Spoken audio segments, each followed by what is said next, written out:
Shalom les amis, l'année 2021 est une année d'espérance. Lorsque nous lisons dans le livre de Jérémie 29, verset 11, la Bible nous dit que oui, moi le Seigneur, je connais les projets que je forme pour vous. Je le déclare, ce ne sont pas des projets de malheur, mais des projets de bonheur. Je veux vous donner un avenir plein d'espérance. Donc Dieu promet un avenir plein d'espérance à son peuple. Nous voyons que pendant ce temps, le peuple de Dieu était dans des difficultés énormes. Mais Dieu a envoyé sa parole par le prophète Jérémie pour dire, dis à ce peuple que le projet que j'ai formé pour lui n'est pas un projet de malheur, mais un projet plein d'espérance, un avenir plein d'espérance. Et c'est ce que je veux t'annoncer pour 2021. Il y a de l'espérance. Dieu a promis de l'espérance à ses enfants. Et quand on dit enfants de Dieu, ça ne veut pas dire que tous les hommes sur la terre sont enfants de Dieu. Nous sommes tous les créatures de Dieu. Mais la Bible nous dit qu'on devient enfant de Dieu lorsqu'on reconnaît qu'on est pécheur et qu'on a besoin du Sauveur qui est Jésus-Christ. Lorsqu'on confesse le Seigneur Jésus et qu'on croit dans son cœur, nous sommes sauvés et nous devenons enfants de Dieu. Mais lorsqu'on devient enfant de Dieu, il faut grandir aussi, parce que l'enfant n'hérite pas. Il faut être fils et fille pour hériter.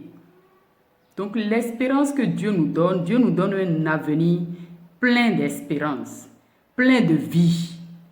Parce que nous avons perdu la vie depuis la chute dans le jardin d'Éden. Il y a deux vies. Il y a la vie éternelle et la vie physique.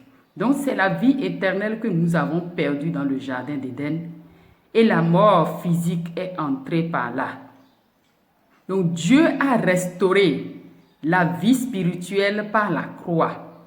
Et quiconque fait confiance à Dieu par la croix a un avenir plein d'espérance. Et lorsque nous lisons dans le livre de Job, chapitre 3, verset 25, la Bible nous dit ceci. Ce que je crains, c'est ce qui m'arrive. Ce que je redoute, c'est ce qui m'atteint. Donc, lorsque nous sommes enfants de Dieu, nous n'avons plus à craindre quoi que ce soit. Nous n'avons pas à craindre la mort. Nous n'avons pas à craindre l'avenir. Parce que Dieu nous promet un avenir plein d'espérance. Et la Bible nous dit, ne vous inquiétez de rien. Mais en toute chose, faites connaître vos besoins à Dieu.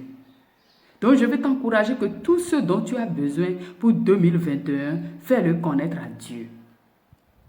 Et lorsque nous lisons dans Proverbe 11, verset 8, Proverbe 11, verset 8 nous dit, « Les personnes qui agissent bien sont délivrées de l'inquiétude. Celles qui agissent mal la reconnaissent à leur tour. » Donc, ceux qui agissent bien sont délivrés de l'inquiétude. Le monde est rempli de peur et d'inquiétude en ce temps. Mais je vais te dire, mon frère, ma soeur qui m'écoute, pour être délivré de cette peur, de cette inquiétude, tu as besoin d'agir bien. Ça veut dire quoi, agir bien? Agir bien, c'est tourner vers Dieu. Agir bien, c'est reconnaître Jésus-Christ comme Seigneur et Sauveur. Agir bien, c'est de se repentir.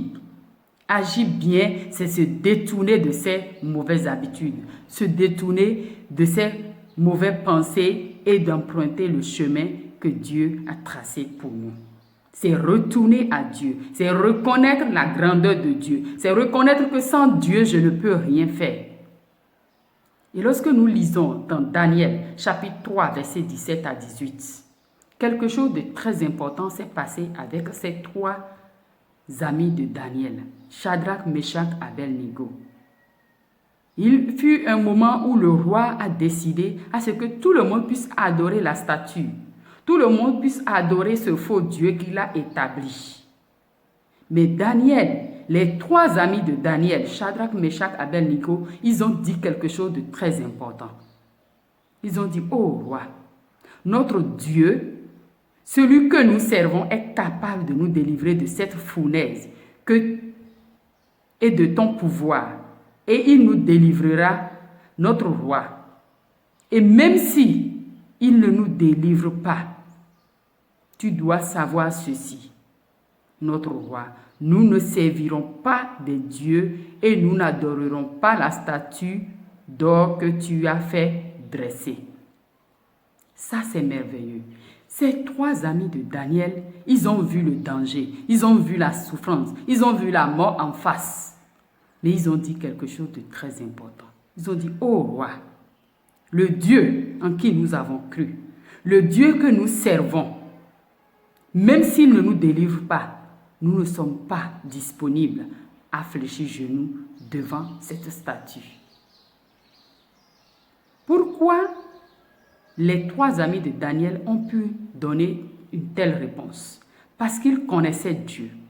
Ils savaient que même si Dieu ne préserve pas leur vie physique, il leur promet un avenir d'espérance. Il leur promet l'éternité. Mon frère, ma soeur, en face de cette fournaise, les 3 amis de Daniel n'ont pas peur de la mort. C'est pour cela qu'ils ont dit que même si notre Dieu ne nous délivre pas, ils ont su que leur Dieu est tellement capable qu'il peut délivrer de plusieurs manières.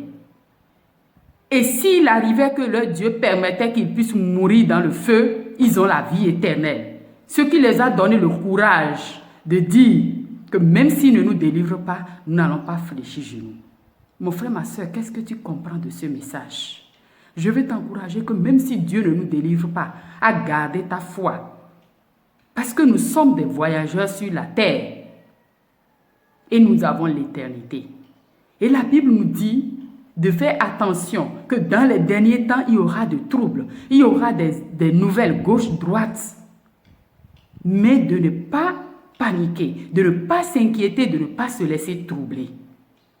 Peuple de Dieu, nous avons besoin de renouveler notre confiance en Dieu. Nous avons besoin de nous débarrasser de l'inquiétude. Et pour être débarrassé de l'inquiétude, tu as besoin de connaître la bonne nouvelle. Tu as besoin de s'approcher régulièrement de la parole de Dieu. Dans le livre de Josué, la Bible dit que ce livre de la loi ne s'éloigne pas de ta bouche. Médite-le jour et nuit. Et c'est lorsque nous méditons la parole de Dieu pour connaître qu'est-ce que Dieu a dit dans les moments difficiles pour notre vie, cela nous débarrasse de l'inquiétude. Cela nous empêche d'être inquiets. Parce que Job a dit, ce que je crains, c'est ça qui m'arrive. Mon frère, ma soeur, ne crains pas la mort. Ne crains pas les difficultés. Parce qu'en face de nombreuses épreuves, Job a tiré une leçon pour dire, ce que je crains, c'est ça qui m'arrive.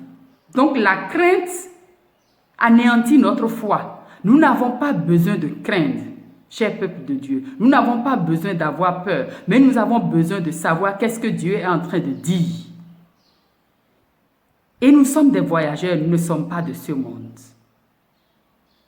Et sa parole nous déclare qu'il ne permettra rien qui dépasse notre force. Et pour avoir la force pour supporter les choses, c'est dans la source, dans sa parole, dans la présence de Dieu que nous pouvons puiser cette force pour vivre en 2021. Pour être débarrassé de l'inquiétude, de la peur, pour vivre un avenir merveilleux, plein d'espérance. Nous ne savons pas ce que demain nous réserve. L'économie, ce que ça nous réserve, nous ne savons pas. Mais nous avons besoin de renouveler notre confiance en Dieu. Nous avons besoin de nous détacher des choses de ce monde et nous accrocher à Dieu, qui est éternel. Parce que les choses de ce monde sont éphémères. C'est vrai que nous avons besoin de cela. Mais notre Dieu, il sait que nous avons besoin de cela. Mais il ne veut pas que nous soyons dépendants de cela, que nous nous accrochons à cela. Mais il veut que nous puissions dépendre de lui. Donc dans ces moments, il y a tellement de leçons, mon frère, ma soeur. Toutes les leçons que nous avons apprises avec cette situation. Je veux t'encourager que toutes les leçons que tu as apprises en 2020, mets-les en application en 2021. Parce que cette situation que nous vivons dans le monde entier nous a donné beaucoup de leçons. Et je veux te dire de ne pas oublier ces leçons que tu as tirées, de marcher avec ces leçons et de s'approcher plus de Dieu. N'oublie pas de partager la bonne nouvelle de Jésus-Christ qui enlève l'inquiétude et la peur autour de toi. Abonnez-vous, partagez cette vidéo et que Dieu nous donne la grâce de marcher dans l'assurance et dans la confiance totale en lui. Au nom de Jésus. Amen.